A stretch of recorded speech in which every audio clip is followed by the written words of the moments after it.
आयुष्यातली कितीही लहानातली लहान गोष्ट असू द्यात किंवा मोठ्यातली मोठी, ती जुळून यायची असेल तर त्यासाठी योगच लागतात, असं माझं मानणं आहे.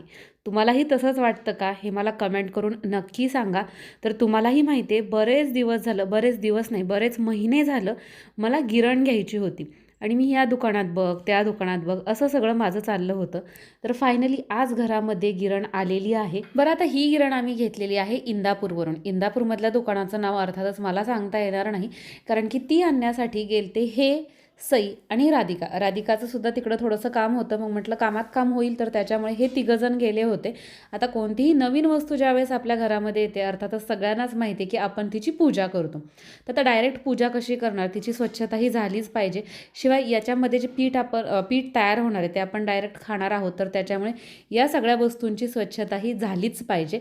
तर त्याच्यामुळे खालचा जो टीन आहे तो मी पुसून घेतला. वरच्या साईडनं मला जेवढी मशीन पुसता येईल तेवढी पुसून घेतली. आम्हाला जेवढं या गिरणीचं कौतुक आहे तेवढंच सईला सुद्धा आहे, कारण की सईचं बघा कसं सगळं निरीक्षण करायचं चाललंय.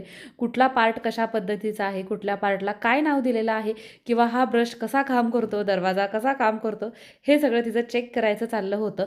आणि महत्त्वाचं आणखीन एक ते म्हणजे आजची ही जी पूजा आहे ना, ती आम्ही सईच्या हातून केलेली आहे.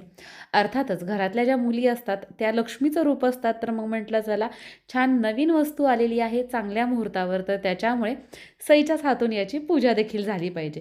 सई पूजा करत होती आणि राणा ती पूजा काढत होता. तिथं बघितलं का, राणाला हे सगळ्या गोष्टी आहेत ना, काहीतरी छान मज्जा, वेगळंच काहीतरी वाटतं, तर त्याच्यामुळे त्याचं काहीतरी वेगळंच चाललेलं असतं.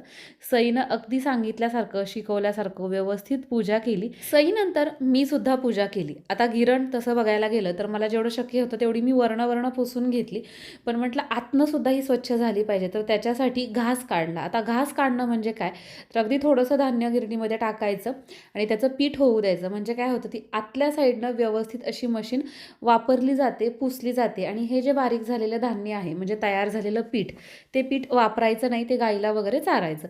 इथं रानाचं आणि सईचं कसं कुतूहलाने पाहणं चाललंय ना, की हे जे गहू आहेत ते हळूहळू खाली जात आहेत आणि त्याचं त्यांना खूप नवल वाटतंय. मी घेतलेली ही घरगुती पिठाची गिरणी इंदापूरमधून घेतलेली आहे आणि याची कंपनी आहे मार्शल.